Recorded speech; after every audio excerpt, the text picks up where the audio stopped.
I was conceived in a genetics laboratory by an occultic group in Geneva, Switzerland. That's where one of our main facility was. It was an underground facility. And then I was raised in their training facility in Italy. So growing up, ritual abuse and mind control were my experiences from conception on. All of my family members, friends, and mentors were part of this group, and growing up, I was surrounded by it. Everyone I loved and cared about and was attached to was part of the group. And the first 2 years of my life, I was actually raised in the training facility, so I didn't know anything outside of the group. Then I was hosted out to other countries as I got older. I have a lot of articles in my blog and 2 books describing my experiences. And I have even a section called programming where I describe the programming that's done to people in the group I was in. Another section on early childhood, and that describes some of my childhood experiences, or I think it's called growing up, sorry. And it describes some of the childhood experiences. But mainly I experienced torture, manipulation, and mind control, and attachment bonding that began in the womb prenatally. In our group, we had birth mothers that were not the genetic mothers that were given to our group by other groups as what was considered a tithe to them. And the birth mother is a teenager. My birth mother had just turned 19. They're typically anywhere from 16 and a half to 19 years old. And she'd been trained herself for years to be my primary trainer. And she was. When I was conceived and implanted in her, she was my first trainer. She spent the first few weeks attaching me to her, telling me that she loved me and she was glad I was there, and what a wonderful child I was and things like that, which a fetus loves to hear. I was implanted with 12 other zygotes. Over the course of the pregnancy, though, one by one, they destroyed the other zygotes until the zygote that they wanted to live was the last one remaining, the one that they wanted to keep, and that was me. And that created a lot of survivor guilt, too, because, of course, I was told things like, well, you lived and they died, and it's your fault because you're taking up too much room in the womb, things like that. My birth mother also, after the first 6 weeks of attachment, she also became very abusive and manipulative, asking me to take pain for her, telling me, or she would be tortured and screaming and saying, I can't take it anymore. And then she would say, take it. And then she'd say, take a demon, take on this demon, and you can take it for me. And because I loved her, I did. And you may wonder, how can a small fetus or even a newly conceived zygote understand? It's through their spirit. The mind doesn't understand, but the spirit never forgets anything. It's kind of like when people, have no recorded brain activity in the hospital, they're in a coma, but later they can remember everything that was said around them. It's that same thing.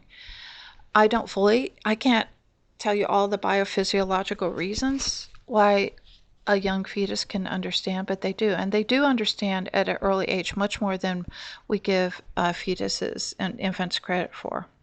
But anyway, so prenatal training, torture, and manipulation and attachment were all part of my experience, and it continued through infancy and later childhood and into adulthood when there was regular reprogramming.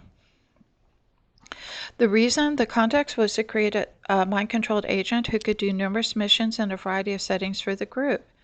This included having several presentations in several countries. I'd have a presentation in country A, country B, country C, country D, country E, able to speak those languages, and a multitude of skills that I could pull on so that I could fulfill any mission that I was asked to do. But I also, in those countries, I had presentations and full cover stories from birth on so that I could identify as growing up in that country, and it was believable. And of course, my twins and I also had doubles. We all traded out with one another. That was common in our group. So I would spend about 2 weeks a year, say in my American presentation, 2 weeks in a Europe, a couple in another European country, 2 more weeks in another European country, 2 weeks in Israel, and 2 weeks, say, another country. But my main time was spent growing up in Italy in the facility. That was home for me. That was my home base. And I was programmed to seriously always want to go home. And I also had a cover. I was also a trainer for the Illuminati. That was one of my covers. I was actually a part of another group, but when I wrote my blog in 2000, I had only recovered the Illuminati memories. I didn't realize that I had actually infiltrated the Illuminati because I had a cover story starting with my mother, who married an Illuminati, and I won't go into all that here. But anyway, so I was a trainer in the Illuminati. I became the Western Regional trainer, head trainer, and I also worked extensively with individuals in government military lab. We called it my lab situations, and also with a lot of the three-letter agencies in the U.S. and also in Europe. So that's some of the context. So, but again, I want to emphasize that my deepest attachments growing up were to my trainers. My biological parents were also two of my trainers. They were leaders in the group and trainers. And that was just the way it was growing up. My worst experience was being tortured for weeks to recant my Christian faith at age 14. I'd become a Christian in my American presentation, and that was not allowed by the group I was in. And so I was taken to Rome, and they spent weeks torturing me and torturing my loved ones in front of me. I had the experience of walking into a room, and everyone I loved was up on a cross. And they told me that they would kill them one by one until I recanted my faith. It took me 5.5 weeks. I was raised with a cohort of 12 other peers. They raised us in groups of 12 and programmed us together in groups of 12. And so I was leader of my group at that time. And we were closer than brothers and sisters. I was willing to lay my life down for them. And I had to watch 6 of them tortured to death in front of me, and it caused me to recant. I didn't care if they killed me, but I couldn't stand the thought of the people I loved most being killed in that manner. And it impacted me for a long time, deeply. It took years and years and years to work through the guilt and to believe that God could forgive me. And He will, and He has. He's forgiven me. And now I now know that He's forgiven me for that. And there's nothing that a person can do that God can't forgive, even that. Do I have a personal concern or message? Yes. That my personal source of hope is my faith and being forgiven by God, as I just mentioned. Also, that mind control and ritual abuse are real. If you read a paper, listen to the news, I think it's obvious to most people that something's going on. People talk about the shadow government, the deep state, the cabal, the elite, the WEF, blah, blah, blah. And it's obvious that there are people running things behind the scenes. Well, it's the occultic groups, the occultic societies.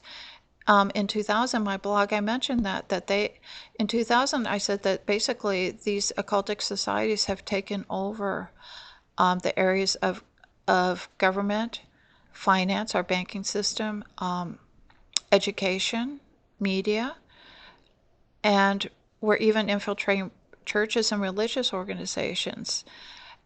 And that they were actually running them at that point, but they just hadn't come forward. And I said that in the year 2020 would be the year that would be pivotal when they would start coming forward, and they have. They've become much more open since then, since the pandemic. I also mentioned that in 2020 that the push to prepare the world for the coming world leader would occur, and it did, with a lot of the measures we've seen instituted and the push for world government since then. I believe that this world leader will be announced in about 7 years. I've met him. He's young. He's under age 30 at this time. He's not Klaus Schwab or the person that a lot of people are mentioning, but the person I believe is in preparation right now and will be announced by the year 2030. But my main message is that I believe that if we have faith in God, we can fight this, or at least slow it down. We can stand what is planned for the world. I believe prayer is effective, and if we pray against it, we can slow things down. I also believe that we can be triumphant overcomers. We are not victims, because I serve the true Christian God who wins. He's won the victory.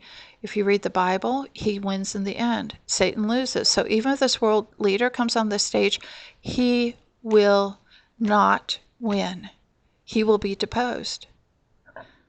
So things aren't hopeless. And that's the message I want people to know, that God can forgive anything in our lives, and he can do anything on our behalf. He can protect us. He can take care of us. And we can be a source of hope, caring, and encouragement for others during times that may seem dark.